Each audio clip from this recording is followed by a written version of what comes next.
seruan daripada tuan rumah. Tuan rumah mungkin ada nazar, anak kita bacakan manakib itu kalampayan. Nah, jadi kita melaksanakan ini supaya terlaksana nazar. Karena nazar itu bila kada digawi bisa. Selama nazar belum dilaksanakan, maka orang itu dituntut sampai ia mati melaksanakan nazarnya. Jadi kita hari ini sekaligus mengabulkan daripada hadiah tuan rumah.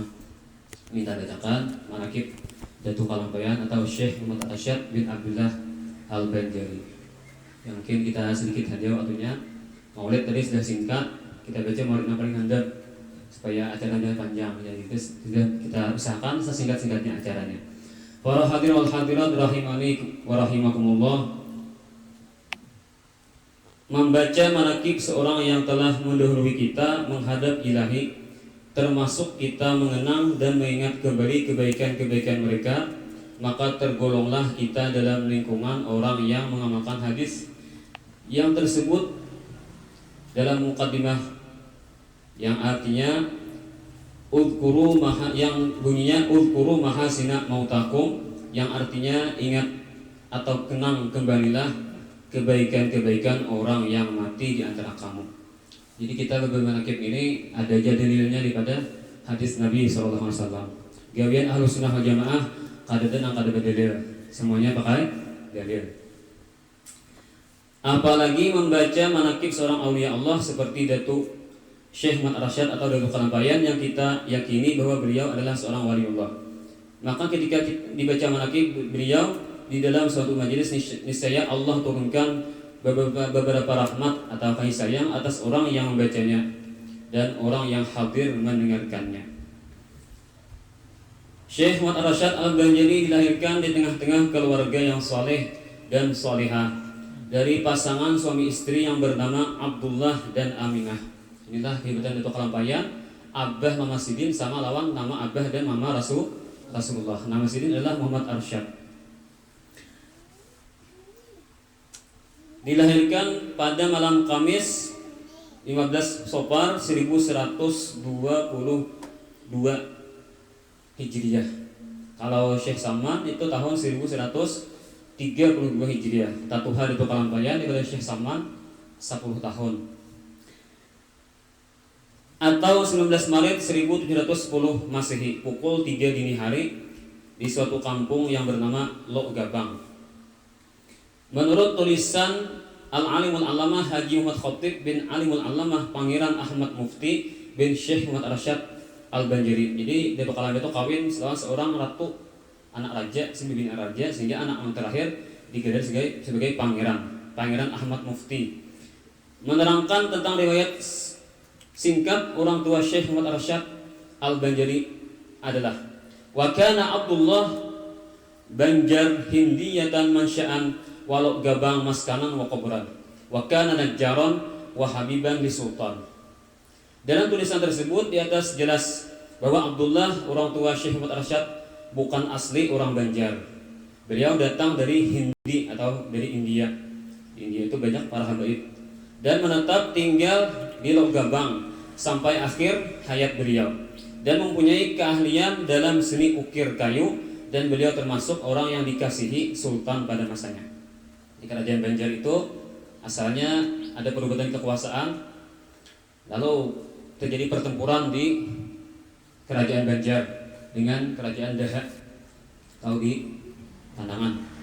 Lalu Banjar minta bantuan lawan Raja Demak, Raden Abdul Fattah, Raja Demak.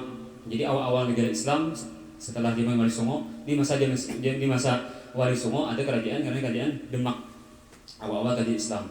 Lalu si Raja Banjar minta tolong lawan Raja Demak. Waktu itu masih Hindu, mungkin di kita Kalimantan. Jadi Raja Demak, baik kami bisa membantu, tapi bila ikan menang, Raja masih Islam. Ayo Raja, kontrak lah. Bila menang Raja Banjar Islam si rajanya. Dibantu oleh Raja Demak dengan pasukannya yang kuat-kuat, akhirnya menang Raja Banjar atau dikenal dengan Sultan Suryansah. Benar itu, Semai Kuyen. Nah, Semai Kuyen. Itulah raja pertama daripada kerajaan Banjar. Nah, lalu invasi Sultan Suliansah masuk Islam, lalu digaras dengan Sultan Suliansah, nama sini siapa asalnya? Lalu akhirnya orang-orang mencinta lawan raja, bukan menteri-menteri, orang-orang istana, bangsawan masuk Islaman juga. Rakyat jelata bang, nyata masuk Islam juga. Itulah awal-awal Islam berdirinya negara Islam, kerajaan Islam di Banjar. Menurut riwayatnya Masak Habang itu datangnya dari Demak. Jadi kita Masak Habang itu gurunya saya di Demak itu tak masa anak itu. Dia riwayat. Jadi masakan ambil dari sana adalah mengimpor dari sana. Nah, jadi dari masa ke masa, dari raja-raja Islam sampai kepada ngarannya itu raja sampai itu sediaman dengan Datuk Kalampayan. Jadi jauh sebelum Datuk Kalampayan lahir sudah ada kerajaan Islam di Banjar kita ini.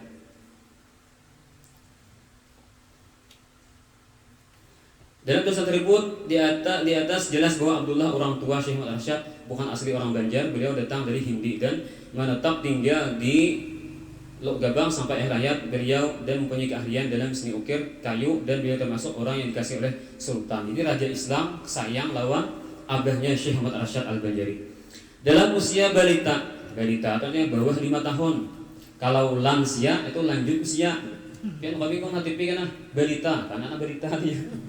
Atau ada lansia gitu. Lansia itu lanjut usia namanya. Atau dipegang seorang aja pasutri ditangkap orang karena mengadarkan narkoba. Pasutri itu pasangan suami istri. Yang perlu dia tahu di bahasa-bahasa ini lah supaya jangan napa geptek atau napa lagi ini tak kuper kurang pergaulan. Dalam usia balita sifat-sifat Syekh Muhammad Arsyad dan keistimewaannya serta kecerdasannya sudah tampak dan melebihi teman sebayanya, sehingga Sultan pada waktu itu sangat perhatian terhadap beliau dan ingin membawa ke istana untuk tinggal bersama Sultan dan belajar kepada guru-guru agama di keraton atau istana. Jadi di keraton ada kan kota pulau namanya Kampung Keraton. Disitulah dari istana Sultan dari. Jauh tuh melok Gabang bawa ke kota di seberangan pasar Martapura. Jadi di keraton tuh dari hawanya itu kalapen situ dari. Jadi mana hirup hawa itu kalapen jadi keraton lah. Dari hawa yang telah diisap oleh itu kalapen di keraton. Guru sompo saya diam di keraton sejalan sasaran. Jadi kenapa orang guru sompo sasarannya jadi sasaran orang ini. Jadi kenapa orang tak guru sompo sasarannya pindah sini ke sekumpul tanah nang kosong, tanah lahan nang hutan. Itulah jadi kampung sekumpul kumpulan naik orang alim, orang saleh, orang wali, orang habaib, orang luar negeri bisa datangan ke sekumpul. Artinya berkumpul orang di situ. Jadi nama itu bisa jadi apa? Jadi doa orang deh.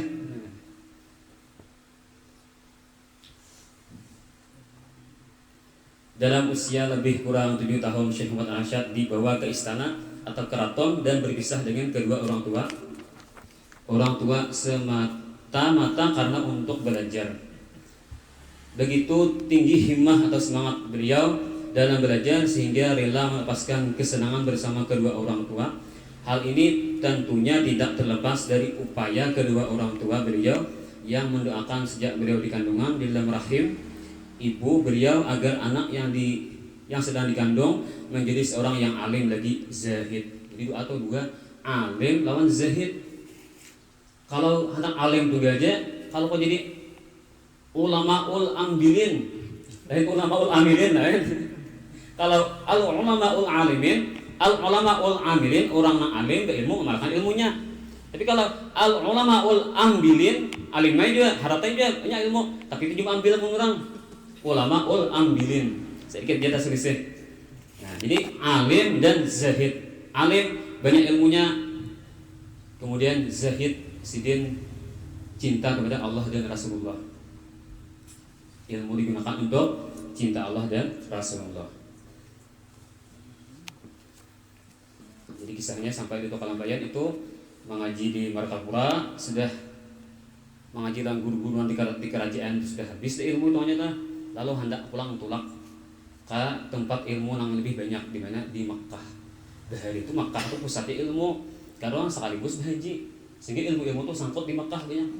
Kalau ini kita di Makkah, bangga di Makkah beli ke Indonesia. Bahaya.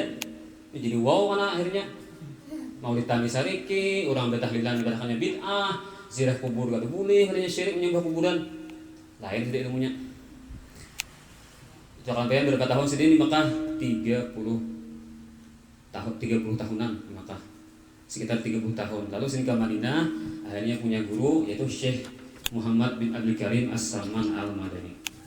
Kita singkat, nah menutup dia kena yang baca sayangnya urun lepah urun kelapahan kesian. Lebih kurang 41 tahun beliau berkiprah dalam berdakwah, banyak secara lisan, tulisan maupun dakwah bilhal dengan rangka mencetak anak cucu serta para murid lainnya untuk menjadi alim lagi zahid. Dengan penuh gairah dan semangat, akhirnya Rasulullah jasmani dan malah tenaga sehingga suasana haru dan cemas pun selalu menyelimuti jiwa anak cucu dan kerabat karena khawatir kehilangan orang tua, ayah, nenek dan pembimbing mereka dalam meniti kehidupan. Jadi itu kalau sampai itu umur sini panjang sampai 105. Jadi balik ke Indonesia sudah umur 60 tahun lebih. Salawi tambah 35 berapa? 60 lah. 60 nah. Tambah berarti 41 tahun tadi. Ya dalam riwayat yang lain, dalam riwayat itu umur sini sampai 105. Amun untuk sampai untuk umur 63 aja tempatannya ngajar sini. Tapi kalau usia 105 puas ngajar. Anak sini alim berataan, cucu alim berataan, buyut sapalih alim, sapalih jegau. Jadi muka jegauan ada juga tukang lampayan namanya. Ya bukan panglima bukan apa orang pahlawan baru itu. Ilmunya asal daripada itu kalampayang. Akhirnya kecemasan dan kekhawatiran ditinggalkan, tak dapat dielakkan lagi. Karena pada malam Selasa tanggal 6 Syawal 1227, Syekh Maulana Muhammad Arsyad Al-Banjiri pergi meninggalkan anak cucu, kerabat, para murid dan yang mencintainya, menghadap Khaliq Rabbul Izzah antara Isya dan Maghrib di rumah beliau dalam pagar. Jadi meninggalnya malam Selasa di antara Maghrib lawan Isya. Jadi bijar orang bila seorang ulama itu meninggal malam Selasa, itu alih mencari gantiannya. Itu kalampayan meninggal malam Selasa antara Maghrib lawan Isya. Inna lillahi wa inna ilaihi raji'un. Awan mendung yang telah menutup kecerahan daerah kerajaan Banjar, terutama di kampung dalam pagar dan sekitarnya, kini menumpahkan air